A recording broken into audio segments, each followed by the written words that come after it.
Oi, gente, tudo jóia com vocês? Espero que sim. Hoje nós vamos trabalhar a obra A Hora da Estrela, de Clarice Lispector. É uma grande aposta minha para esse vestibular da Unirv desse semestre, porque no último semestre também estava entre as leituras obrigatórias, mas não foi pedida, não foi cobrada em nenhum dos campos. Então, eu acredito muito que no campus de Rio Verde, inclusive, essa obra vai ser pedida. De qualquer forma, vocês têm que estudar às 5, né? Então, vamos lá. Vou acompanhar aqui pelo meu material, como nós fizemos na obra O Cortiço, e vocês vão acompanhando pelo material de vocês aí. Mandei lá no grupo os exercícios, o PDF do material e o PDF dos exercícios separadamente. Vamos conhecer um pouquinho da Clarice, então. Biografia da autora.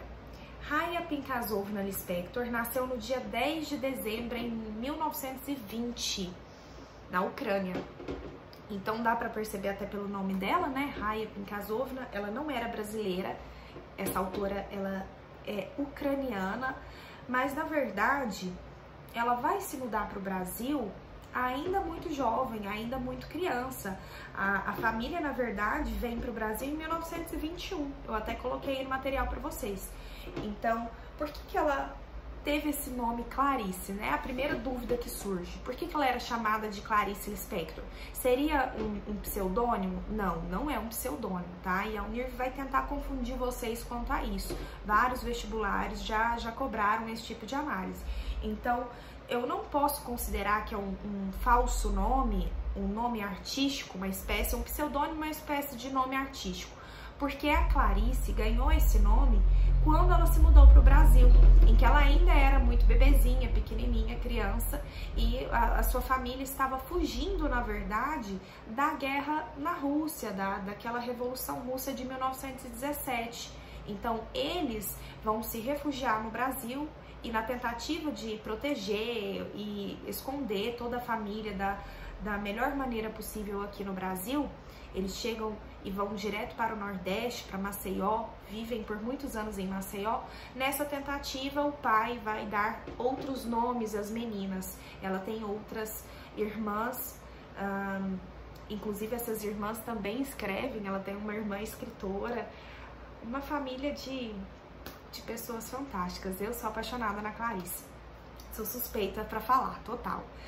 Bom, chegam então no Brasil em 1921 e vivem nas cidades de Maceió, Recife e Rio de Janeiro, onde passaram algumas dificuldades financeiras. Então, por muitos anos eles ficam no Nordeste, tanto que a Clarice se diz ser nordestina, ela se considera nordestina, ela é nacionalizada brasileira e se considera uma mulher nordestina, tem muito orgulho disso, fala em todas as entrevistas que ela dava, inclusive deixei o link dessas entrevistas lá no grupo também. 2 minutinhos, 3 minutinhos, rapidinho você assiste e já passa a entender, conhecer um pouquinho dela. Então ela se dizia ser nordestina. Eles vão se mudar para o Rio de Janeiro, ela passa a maior parte da vida dela no Rio, nasce na Ucrânia, mas morre no Rio de Janeiro. Ao viver ali no Rio, ao chegar no Rio, ela tem pretensão de cursar Direito. Ela entra na Universidade do Brasil, Escola de Direito da Universidade do Brasil, cursa Direito, e é dentro do curso que ela vai aprimorar a sua escrita e vai despertar para a literatura. É ali que ela percebe que ela queria usar da sua escrita e fazer disso a sua profissão, e que tinha uma paixão muito grande pela literatura. É dentro do curso de Direito, quando ela chega no Rio de Janeiro.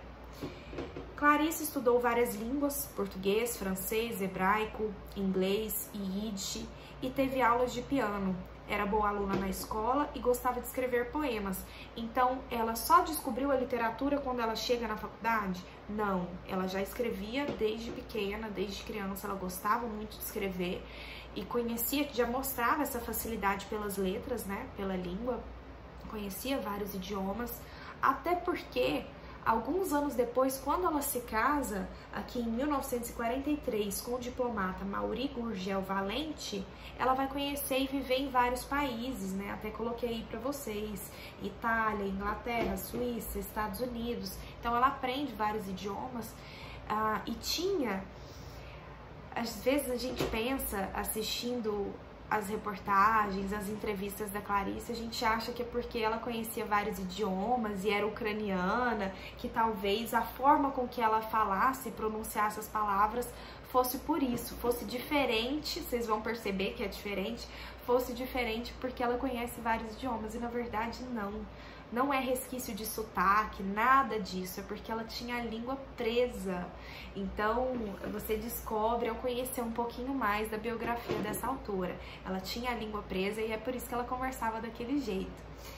Bom, quanto à sua família, então, vivem no Rio de Janeiro, depois ela vai construir a sua vida de casada, vai ter 2 filhos com esse diplomata Mauri Gurgel.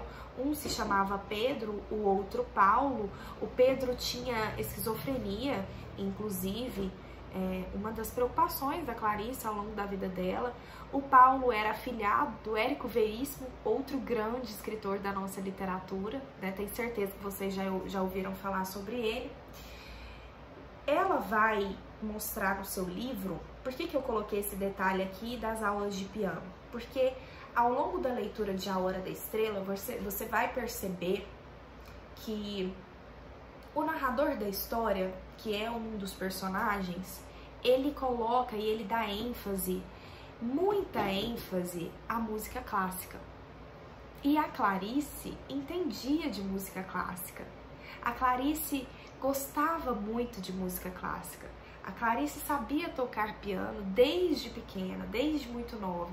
Então são detalhes da vida que a gente percebe que estão inseridos ali na obra. E não são detalhes irrelevantes, porque principalmente no caso de A Hora da Estrela, o narrador da história, ele vai usar a música clássica como o ponto de partida do livro. Ele começa a escrever o livro, ele começa a te contar essa história falando da música clássica, que você primeiro tem que aprender a sentir antes de ler o livro. Você tem que aprender a sentir as palavras. E por que ele faz isso por meio da música clássica? Porque a música clássica não tem letra. Você pode pesquisar, nós não encontramos letra nas músicas clássicas. É apenas a melodia. Então você aprende a importância da linguagem antes da palavra. Se resume a isso. A importância da linguagem antes da palavra. Porque música é linguagem, mesmo que só melodia? Sim, música é linguagem. E é a linguagem antes da palavra, antes das coisas serem ditas. É muito lindo isso, né? Eu me derreto quando eu chego nessa parte da história, quando eu começo a ler essa analogia que ela faz, fantástica e brilhante. Bom, a Clarice, então, ela vai ter 2 filhos, vai acabar se separando em 1959, se separando do diplomata Mauri Gurgel. Viveu uma vida de bonança, uma vida boa, né? Uma vida de boas condições. Ela era uma mulher da elite por ser casada com um diplomata, mas durante a infância passou por aqueles períodos de dificuldade, né? Dificuldade financeira, inclusive, que eu coloquei no material para vocês, principalmente quando eles se mudam para o Rio de Janeiro. E ao longo dessa história, ela vai relatar, no livro A Hora da Estrela, a vida de uma jovem que era nordestina, vai se mudar para o Rio de Janeiro, chega no Rio de Janeiro, sente uma certa dificuldade de se adaptar com a cidade grande. Então dá pra gente perceber aqui algumas semelhanças, dá pra gente fazer uma certa comparação entre a Clarice e a protagonista dessa obra, que se chama Macabeia. Vou conversar agorinha sobre ela com vocês. Olha só, a escritora foi naturalizada brasileira e se declarava pernambucana. Seu nome, Clarice, foi uma das formas que seu pai encontrou de esconder toda a sua família quando chegaram ao Brasil, coisa que eu já narrei aqui pra vocês. Não é, então, um pseudônimo. Anotem isso, deem destaque a essa parte. Clarice falece no dia 9 de dezembro de 1977, véspera de seu aniversário de 57 anos, na cidade do Rio de Janeiro, vítima de câncer de ovário. A última obra que a Clarice escreveu foi essa, A Hora da Estrela. Foi o último livro. E nesse último livro, vocês vão perceber que o ponto alto da narrativa é a morte. ela já sabia que ela estava próxima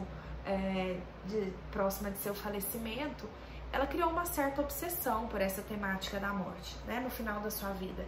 E ela vai colocar e vai deixar isso muito nítido aqui no livro A Hora da Estrela. Então, de toda a biografia, qual é a parte essencial, o que nós devemos realmente tirar dela?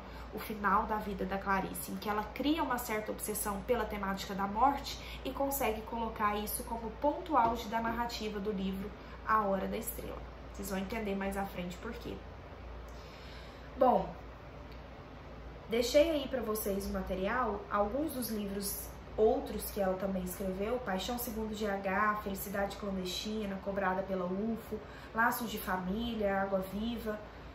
O último foi A Hora da Estrela, que ela publicou em 1977, no ano da sua morte, inclusive. Esses livros todos, eles foram traduzidos para mais de 16 idiomas, então ela era uma autora que foi reconhecida ainda em vida e era reconhecida mundialmente. Por isso a relevância da Clarice Lispector e a importância dela agora no vestibular da UNRV. Como ela não foi cobrada, e eu fiquei até, nossa, não, colocaram Clarice na lista obrigatória de leitura e não pediram a Clarice no vestibular, agora eu entendi por quê. Eles vão manter a mesma lista nesse semestre. Vamos aguardar então, né, qual campus que vai pedir A Hora da Estrela. Contexto histórico. Durante o século XX, o Brasil vivia a época do regime militar.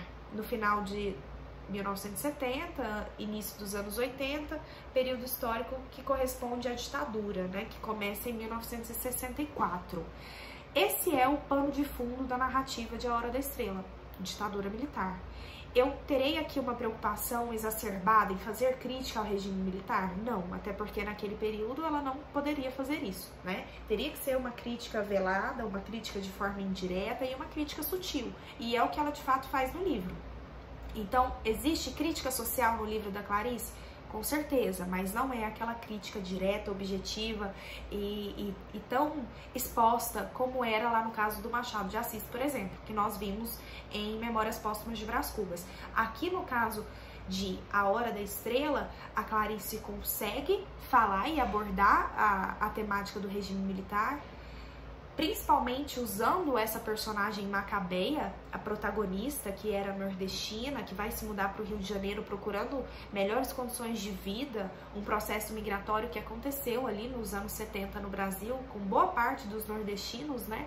Eles saem do Nordeste, vêm para o Centro-Oeste, mas principalmente para o Sudeste, Rio de Janeiro e São Paulo, procurando emprego, procurando melhoria, e vai ser uma mão de obra que, na verdade, eles acabam ganhando subempregos, né? Uma mão de obra não valorizada, uma mão de obra muito barata, muito mal remunerada, e vai ser exatamente esse o cenário dessa personagem Macabeia, vai ser esse o contexto em que ela vai viver. Um processo de migração, ela chega no Rio de Janeiro, ela vai tentar conseguir um bom emprego, ela não consegue, ela sobrevive, não dá pra gente falar que essa personagem ela vive bem ou que ela vive mal, na verdade ela sobrevive, é isso. Ela ganha o necessário para ela almoçar, comer um lanche no final da tarde e pagar o aluguel do quarto que ela dormia com mais outras 5 meninas. Então, essa parte da ditadura, por que ela está relacionada a esse contexto de dificuldade? Porque o povo, o trabalhador, o operariado, era massa de manobra, né, da ditadura, dos militares no poder naquele período. A Macabeia e o seu namorado, um outro personagem, um personagem secundário chamado Olímpico de Jesus, que eu vou comentar agorinha, os dois representam essa classe trabalhadora que é ignorante do ponto de vista de não conhecer, de não ter conhecimento, não ter acesso à informação, não ter acesso à educação, e essa classe que não conseguia mudanças, que mesmo que quisesse, no caso do Olímpico, o Olímpico ele tinha vontade de crescer na vida, ele era ambicioso, mesmo que quisesse, ele não iria conseguir, né? Porque ele faz parte da classe dos trabalhadores. Já a Macabeia, ela é uma representante do povo, do trabalhador, acomodada com aquela situação de miséria. Ela se acostumou e ela se conformou. O conformismo aqui é a palavra-chave. Ela se conformou com aquela situação de desigualdade social, a situação difícil a que ela era submetida naquele período, naqueles anos. A história se passa exatamente nos anos de 1970, auge da ditadura militar. Bom, ambos se apresentaram extremamente despreparados para viver na cidade grande na modernidade, como eu comentei aqui com vocês, quanto a essa personagem Macabeia.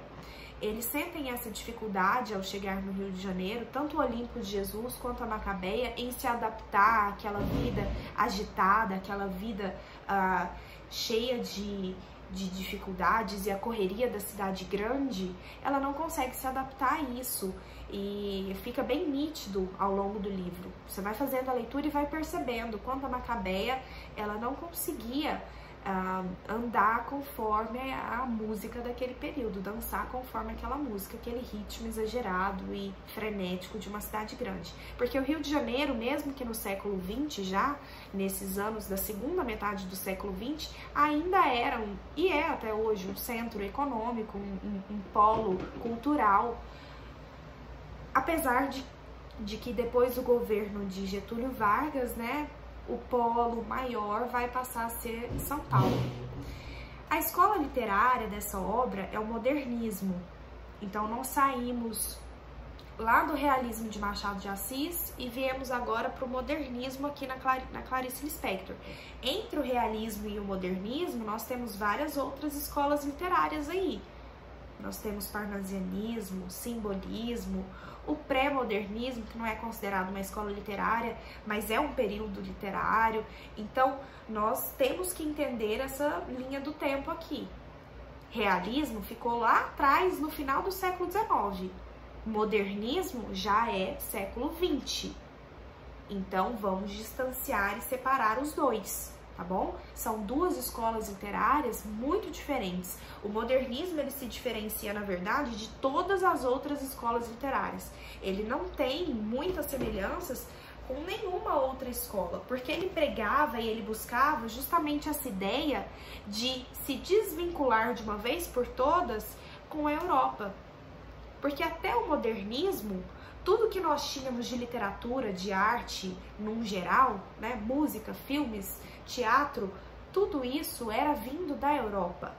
Os artistas, os autores iam até a Europa, a gente pode até chamar de vanguarda europeia, e traziam todo aquele conhecimento artístico para aplicar aqui no Brasil, para reproduzir agora no Brasil. Os modernistas querem romper com isso de uma vez por todas, e não, olha, a gente tem riqueza demais, riqueza artística para falar só do Brasil, para não ter que buscar nada na Europa. Tem muita coisa aqui que a gente pode usar para fazer literatura. Então, os autores, os escritores modernistas, eles prezam pela identidade cultural, pela identidade, pelo nacionalismo. Não aquele nacionalismo utópico que a gente encontra lá no romantismo, por exemplo, que é um nacionalismo que fecha os olhos para as coisas negativas do país. Não, não é esse nacionalismo. É o nacionalismo do ponto de vista que nós temos muitas riquezas dentro do país, muita riqueza artística para ter que buscar coisas lá na Europa. Não precisamos disso. Então vamos concentrar os nossos esforços em tirar a arte daqui de dentro, buscando uma identidade cultural. Esses são os artistas modernistas. Esse período literário, ele se divide em três escolas, em três fases. A primeira fase, a segunda e a terceira. Eu não vou conversar, não vou discutir aqui com vocês a primeira e a segunda fase, porque além de serem extensas, a obra da Clarice, ela faz parte somente da terceira fase, ela se enquadra somente à terceira fase do modernismo. Então, vou conversar aqui com vocês sobre ela. Essa terceira fase pode ser chamada de social, introspectiva ou ainda contemporânea. Esse nome, social, por que ela pode ser chamada de social? Porque o modernismo, nessa etapa, ele pregava que a literatura devia ser utilizada como instrumento de mudança. mudanças sociais. Então, por isso que a terceira fase pode levar esse nome. E leva também o nome introspectiva, por quê? É aqui que entra Clarice Lispector. A principal escritora da terceira fase do modernismo no Brasil foi a Clarice. E a Clarice tinha essa característica de ser introspectiva. Eu vou falar do interior do meu personagem. Eu vou falar do que eu estou sentindo, pensando, do que se passa na minha cabeça, no meu psicológico, como eu lido com as situações do meu dia a dia. Então, essa introspecção é a principal característica da autora Clarice Lispector. Aqui dos 3 nomes, social, introspectiva ou contemporânea, qual o nome que a gente vai levar para Clarice? Introspectiva. Essa é a característica dessa autora. Destaquei aí para vocês ainda o regionalismo universal, a temática do regionalismo. Aqui no caso de A Hora da Estrela nós não temos muito, né, para falar, ela, pelo fato da personagem, da Macabeia, protagonista, ser nordestina, ela vai retratar o Nordeste? Não, ela não vai dar ênfase a isso, tá? Mas é uma das características da terceira fase. Destaque para as problemáticas sociais. Então eu vou fazer denúncia social, eu vou falar dos problemas que a Macabeia, a protagonista, vivencia. Busca da verossimilhança. O que é essa verossimilhança? O que significa? Você vai anotar aí. A busca pela retratação da verdade, da realidade, da forma mais clara e mais real possível. Então, eu quero retratar a realidade, é muito parecido lá com o realismo. Eu quero retratar a realidade, então eu vou usar um personagem que é ao máximo semelhante às pessoas da vida real, do nosso cotidiano. Isso significa busca pela verossimilhança. Vou tentar retratar as personagens no meu livro, a minha história, da forma mais real possível. Tendências intimistas e sondagem psicológica. Essa daqui é a principal parte, são as 2 principais características que vocês vão grifar, tendências intimistas e sondagem psicológica. O que é uma tendência intimista? Intimismo, vou falar do meu eu lírico, vou falar do que se passa aqui, no meu interior de personagem. Então, tanto que essa obra, as obras no geral da Clarice, elas não são obras de muitos acontecimentos, obras de muita ação, né? Não tem muito que acontece ali ao longo do texto. Não tem muitos fatos. Eu vou contar aqui a história para vocês, vocês vão perceber, vão tirar essa conclusão também. Não tem muitos fatos. O livro ele é feito por quê, então, Gisela? Pelo quê? O que compõe essa história, já que não tem acontecimentos? O pensamento das personagens, a psique das personagens. Então, o intimismo, essa sondagem psicológica, né? Vou falar e vou retratar a todo tempo o psicológico da minha personagem, era uma característica da autora e era uma característica dessa terceira fase modernista. Entra dentro da escola literária. Vamos então para o resumo da obra. Deixei um resuminho aí no material para vocês, caso queiram fazer depois a leitura antes da prova. Olha só, a história começa com um narrador se apresentando a você. Ele se chama...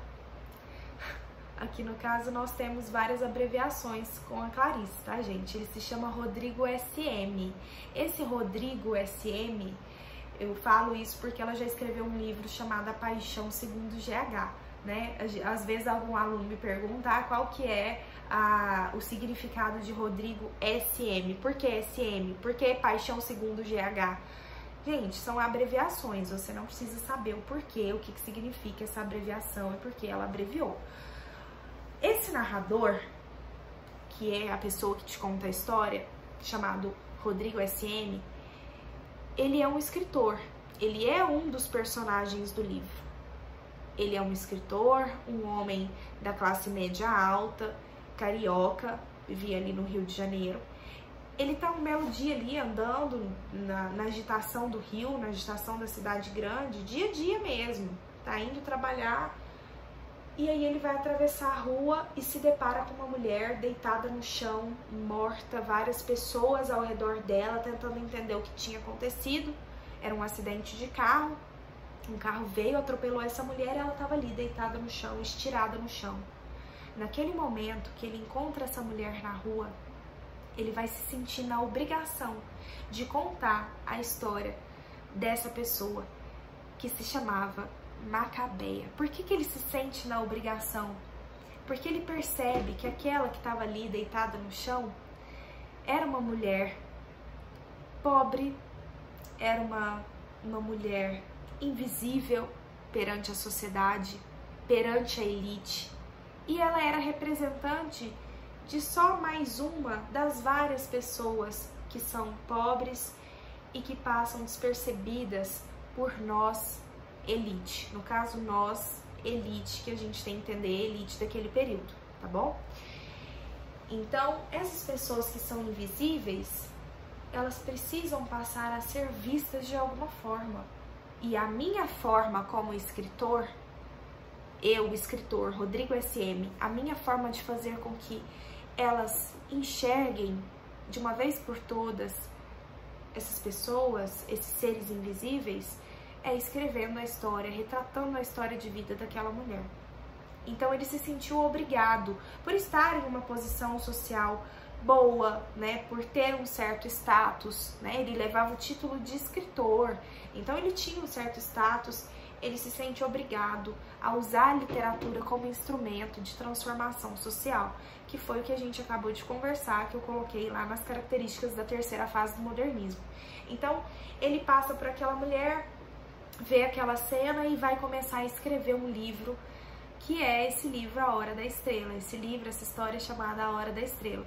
Então aqui, na verdade, esse escritor Rodrigo SM, ele é ninguém mais, ninguém menos que a própria Clarice Lispector. A gente tem que entender que o Rodrigo, ele representa a Clarice, fazendo até uma própria ironia com o fato de ter que contar uma história de vida muito triste, porque essa menina deitada no chão, que morreu, ela viveu uma vida de muito sofrimento, de muitas perdas, de muita tristeza. E por que a Clarice está ironizando? Porque ela coloca um narrador homem, um narrador masculino. Por que ela usa o Rodrigo SM para contar essa história?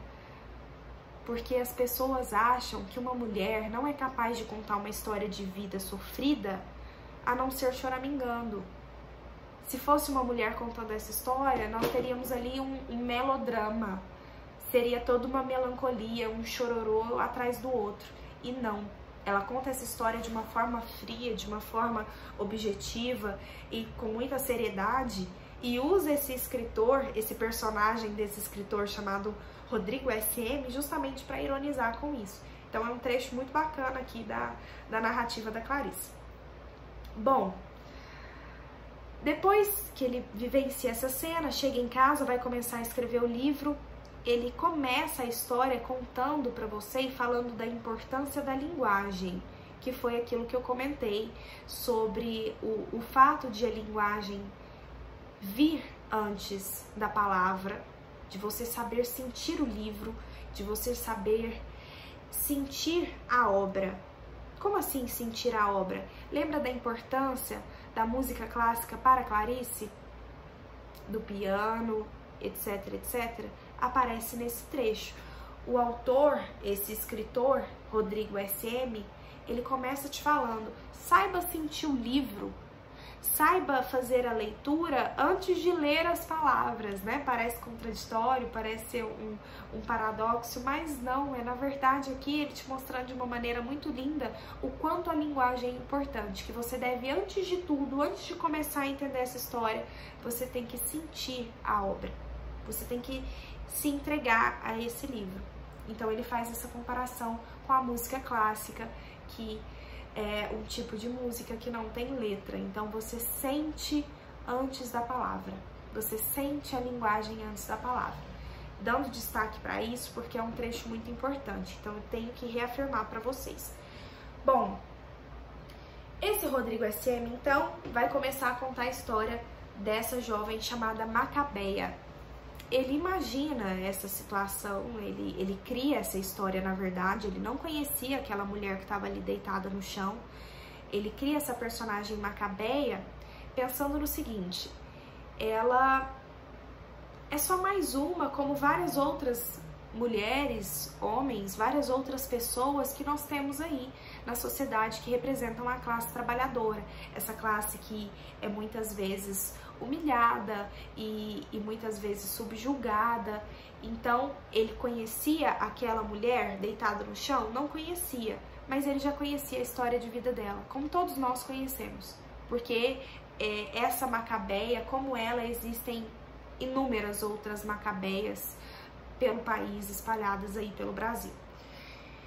Ela nasceu no Nordeste, em Alagoas, e já muito pequena ela perde seus pais, tanto o pai quanto a mãe. Ela vai ficar órfã de pai e mãe, o que já mostra que é uma vida que não é fácil, uma vida que vai começar aqui com muita tristeza. Ela, morando em Alagoas, perde o pai e a mãe, vai ser agora criada por uma tia.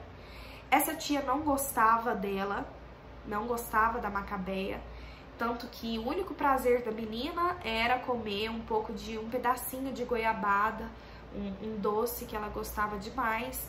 A tia ia lá, comia de propósito ou não deixava ela comer por pura maldade, porque não gostava dela. Muitas vezes até agredia a menina, dava cascudos na cabeça dela. Então, assim, uma vida difícil. Já dá pra perceber que é uma vida difícil aqui desde a infância, desde o começo. Ela vai se mudar para o Rio de Janeiro com a tia. A tia, alguns poucos anos depois, ela vai falecer. Ela já moça, adolescente, com seus 19 anos no Rio. Ela chega no Rio e vai tentar trabalhar, encontrar algum emprego, porque a tia morre. Essa tia falece. Então, a única pessoa que tinha sobrado na vida dela era a tia. Ela perde a tia também. Sozinha, numa cidade grande, agitada, ela não sabe ler e escrever corretamente, ela não sabe fazer nada além de datilografar. Mas esse datilografar da Macabeia não é porque ela sabia ler e escrever, é porque na verdade ela sabia olhar para as figuras, identificar as figuras. Eu olho para o papel uma letra aqui, vou lá na máquina e procuro qual imagem é igual à imagem daquela letra. Então ela sabia ler? Não, ela não sabia ler e escrever bem. Ela só sabia identificar figuras, ir lá e reproduzir na máquina de datilografar. E é com isso que ela vai trabalhar, ela vai conseguir um emprego num jornal como datilógrafa. Lembrando, inclusive, que a própria Clarice era datilógrafa também, já tinha sido datilógrafa. E a Macabeia, nesse emprego, que na verdade é um subemprego, porque ela não recebia bem, ela ganhava muito mal, ela ganhava o suficiente para ela almoçar e para ela pagar o aluguel da pensãozinha que ela dormia, que ela morava. Uma pensão, uma espécie de cortiço, um quarto que ela dividia com várias outras meninas, dividia quarto, dividia banheiro, dividia tudo.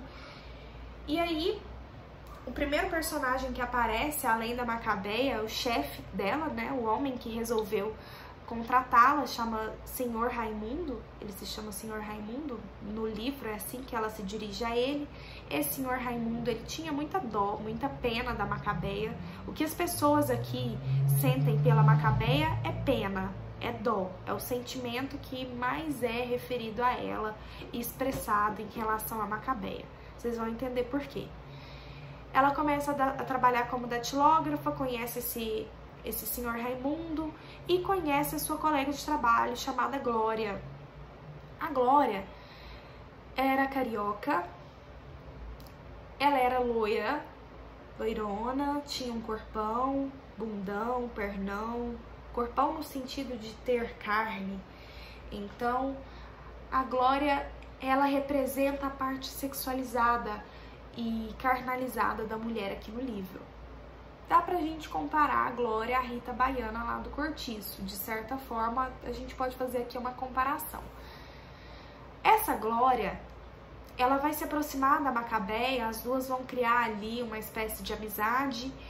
A Macabeia, ela não consegue conversar muito com ninguém, na verdade, ela não sabe se expressar muito bem, ela era monossilábica, ela sabia responder sim, não, obrigado e me desculpa, principalmente me desculpa.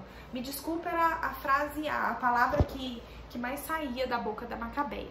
Ela sempre estava pedindo desculpas por tudo e qualquer coisa, muito humilde, muito simples essa menina. Conhece a Glória, ela tem o costume, a Macabeia, de almoçar muitas vezes ali próximo ao trabalho, comendo o quê? Cachorro quente e Coca-Cola. Era um dos prazeres da vida da Macabeia. Ela amava comer cachorro quente porque era fácil de segurar, era fácil de comer, ela não sabia usar os talheres, garfo e faca.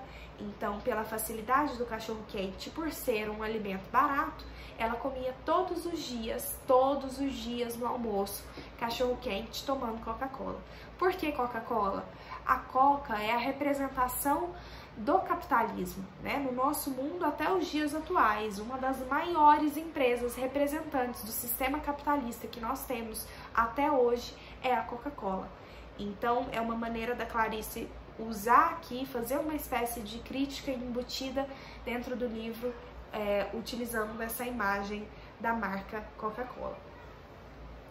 A Macabeia, ela tinha muita vontade, ela tinha um sonho de ser uma estrela, uma artista de cinema, que é outra representação desse mundo globalizado e capitalista, esse sistema, os filmes hollywoodianos, né, que trazem essa imagem.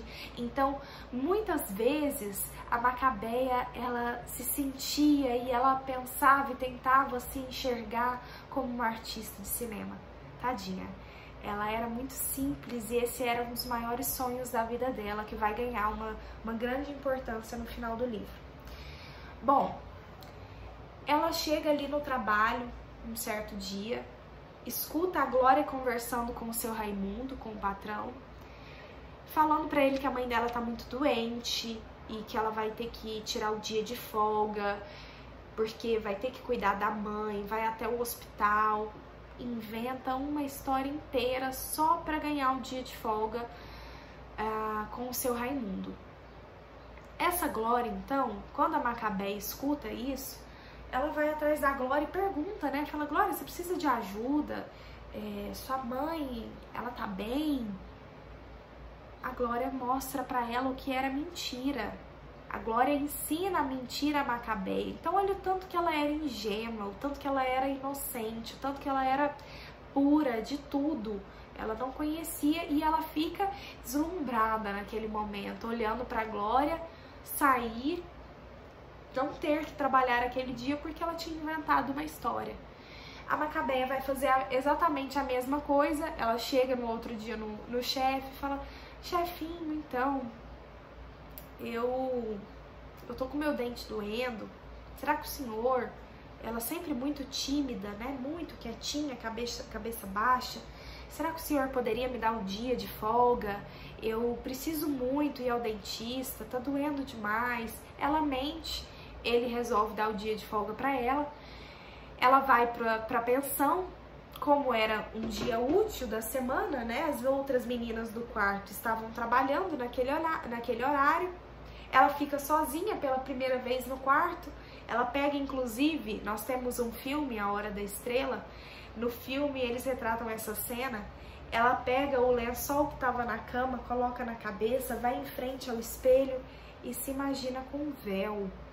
É outro grande sonho aqui da Macabeia, dessa personagem, se casar algum dia. Ela tinha muita vontade de construir uma família, de vivenciar o casamento. Então, vocês têm que entender que a Macabeia, ela representa uma personagem que não tem ambição, que não tem desejo de crescer, de melhorar em nenhum momento. Não porque ela é preguiçosa ou porque ela não tem vontade de fazer nada, não por isso, mas porque ela não conhecia nada da vida, nada de bom. Para ela, aquela situação de miséria já bastava, ela tinha se conformado com aquela situação e ela não se achava merecedora da felicidade. ela não sabia que ela poderia ser feliz, ela não se via, ela não se imaginava em uma situação melhor do que aquilo que ela vivia. Aquela situação de tristeza, de sofrimento, de dificuldade, de pobreza. Então, quando a gente lista aqui esses pequenos prazeres e desejos da vida da Macabeia, por mais que pareçam bobos, eles são muito importantes. Esse prazer dela comer o cachorro quente, tomar coca, o prazer de tirar o dia de folga, ir para casa e se imaginar, desejar um casamento. O prazer, um dos prazeres muito importantes aqui no livro, sem dúvida alguma, era o prazer que ela tinha de deitar na cama à noite, antes de dormir, pegar o radinho, ela tinha um radinho pequenininho, ela pegava o radinho, ligava e sintonizava na rádio relógio. Essa rádio relógio não tinha nenhuma outra função a não ser marcar as horas, dizer o horário. Era uma rádio que você colocava lá, você sintonizava para ajustar o seu relógio. Então, 7h20, 7h21, 7h22, não tinha nada além disso nessa rádio, a não ser as pílulas do conhecimento. Era um tipo de propaganda que vinha entre uma hora e outra. Então a Macabeia deitava à noite, ligava a rádio, colocava no rádio relógio e esperava, ficava acordada esperando a mudança de uma hora para outra, para que ela ouvisse as pílulas do conhecimento. Essas pílulas do conhecimento davam curiosidades, falavam de conhecimentos gerais de várias áreas, né, de economia, das artes, da política, e ela ficava encantada com aquilo. Ela ouvia aquelas pílulas do conhecimento e, nossa, aqui é meu momento auge do meu dia. Então, ela segurando o radinho aqui do lado e ouvindo. Isso mostra pra gente a sede pelo conhecimento. Mesmo ela, uma pessoa ignorante, né, que não nunca tinha tido conhecimento e acesso a conhecimento a nada, acesso à educação, acesso à informação, ela tinha a sede pelo saber, a sede pela cultura. Fantástico. Essa parte aqui eu não tenho palavras para descrevê-la. Então, esse era um dos outros prazeres da vida da Macabeia. Nesse dia que ela tira de folga, que ela chega no quarto, as meninas não estão lá, ela pega o lençol, coloca na cabeça, se imagina casando, ela resolve se arrumar. Ela vai, se produz toda, né? Coisa que ela não costumava fazer, tomar banho e se arrumar, não era nada vaidosa. Ela se arruma e decide ir passear na praça. Por que ela vai passear na praça? Porque não tem uma coisa melhor para ela fazer? Ela não pode ir numa loja, vai ao shopping? Não, porque ela não tinha dinheiro. Então, um passeio de pobre, eu vou para lugares que são de acesso gratuito, públicos. Eu vou para a praça, ela na sua condição de pobreza e de miséria. Meu passeio é ir à praça. Então, ela ia à praça, chega nessa praça e acaba encontrando um homem chamado Olímpico de Jesus. Esse homem, ele tá fazendo algumas fotos. Ele tá tirando alguns retratos, na verdade, né? Que eles falam lá no livro. Ele tava tirando alguns retratos. Ela passa em frente à máquina de fotografar bem no momento que o moço... Aquela máquina antiga que o fotógrafo tem que entrar por detrás e colocar o paninho em cima da cabeça. Aquela máquina. Ela passa em frente à câmera bem na hora que ele vai fazer a foto. E aí o rapaz chama a atenção dela, fala: "Ô, você não tá me vendo aqui não?" E aí os dois começam a conversar. Nisso ele convida a Macabeia para um passeio na praça. A senhorita gostaria de me acompanhar? Um passeio, a gente se conhecer melhor? E eles vão passear na praça juntos naquele dia que ela resolveu tirar de folga para ela, que ela mentiu pro patrão. Os dois começam a namorar, eles definem que estão num relacionamento, somos namorados.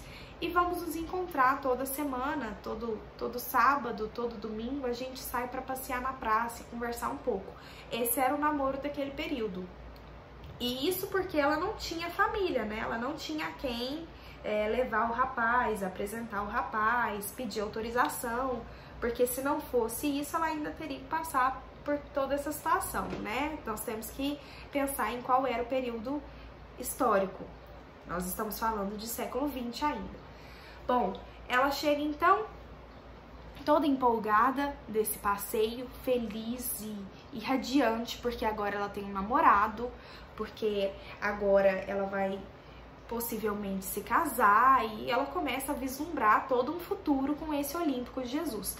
O Olímpico de Jesus, ele era um representante da classe operária também, trabalhador, nordestino, também era nordestino, mas ele era um homem extremamente ambicioso, ganancioso. Ele não tinha só uma ambição, ele tinha ganância, e ele era muito ríspido com a Macabeia. Com o passar do tempo, quando ele vai se acostumando com a Macabeia, ele demonstra uma frieza com ela e uma indiferença total, um desprezo, sabe? Ele menosprezava a Macabeia, tanto que ela tentava conversar com ele. Até por isso a gente pode considerar, nos termos atuais aí, seria chamado de relacionamento tóxico. Seria um tipo de relacionamento abusivo aqui, sim. Porque ela todo tempo puxava assunto com ele, querendo, vamos Olímpico, eu quero conversar com você. A única pessoa com quem ela se abria mais, né, e tentava conversar, tentava dividir um pouco daquilo que ela conhecia, e ele não tava nem aí pra ela. Ela virava pra ele, falava das pílulas do conhecimento. Ele dizia que ela tava falando besteira. Falou, o que você tá falando? Que besteira? O que é isso que tá saindo da sua boca? Mais ou menos essa ideia. Então era um relacionamento muito negativo, mas que pra ela tava perfeito, porque ela nunca tinha namorado ninguém. O Olímpico de Jesus foi o único namorado da Macabeia. Só que um certo dia ele vai conhecer a Glória. Ele vai lá se encontrar com a Macabeia e a Glória tá junto com ela. A Glória, que costumava ficar com vários rapazes, tinha vários namorados e era loira, tinha um corpão. A Macabeia era muito magrinha, a Macabeia era feia. Você tem que, não sei qual é a definição de feia pra você, no seu pessoal, mas você tem que pegar esse estereótipo que nós temos de beleza, né, essa coisa, essa imagem fixa, esse padrão de beleza que nós temos, e imaginar o que seria uma pessoa feia. A Macabeia era uma pessoa feia, uma mulher feia. Ela era uma mulher tímida, era uma mulher que não sabia conversar direito e muito magrinha, desnutrida, até porque ela almoçava todos os dias cachorro quente com Coca-Cola, então ela era desnutrida, anêmica. Já a Glória, o pai da Glória era açougueiro. Então a Glória comia carne, sempre ela comia carne, por esse motivo ela era corposuda, ela tinha bunda, peito, perna, e o Olímpico de Jesus logo já vai crescer o olho na Glória. E a Glória, como ela costumava ficar e trocar muito de namorados, ela vai ficar com o Olímpico de Jesus. Então nós tivemos aqui um momento de traição por parte da Glória, que era amiga da Macabeia, e uma traição por parte do Olímpico, que era o namorado da Macabeia. Esse relacionamento dos dois vai acabar, o Olímpico começa a namorar com a Glória, até porque não era só um interesse pelo físico, pela aparência da Glória, mas principalmente pelo fato dela ser filha de açougueiro. Então, ao invés de ir passear na praça, agora eu, Olímpico de Jesus, eu vou ir almoçar na casa da Glória, que tem carne, porque o pai dela é açougueiro. Então, segundos interesses aqui pra gente entender o nível da discussão aqui na história. Bom, a Macabeia fica muito triste, fica muito chateada, a Glória percebe, até porque ela estava prestes a ser demitida daquele emprego de datilógrafa que ela tinha. Ela tinha mania, o costume de comer em cima da máquina de datilografar e sujar a máquina, sujar o papel com um cachorro quente, com o molho do cachorro quente e com coca. Então a folha ficava engordurada, a folha ficava suja. O senhor Raimundo não estava nada satisfeito com aquilo, precisava mandar a Macabeia embora. Ele até chama a Macabeia e fala, olha, não tem condições mais, vou ter que te mandar embora.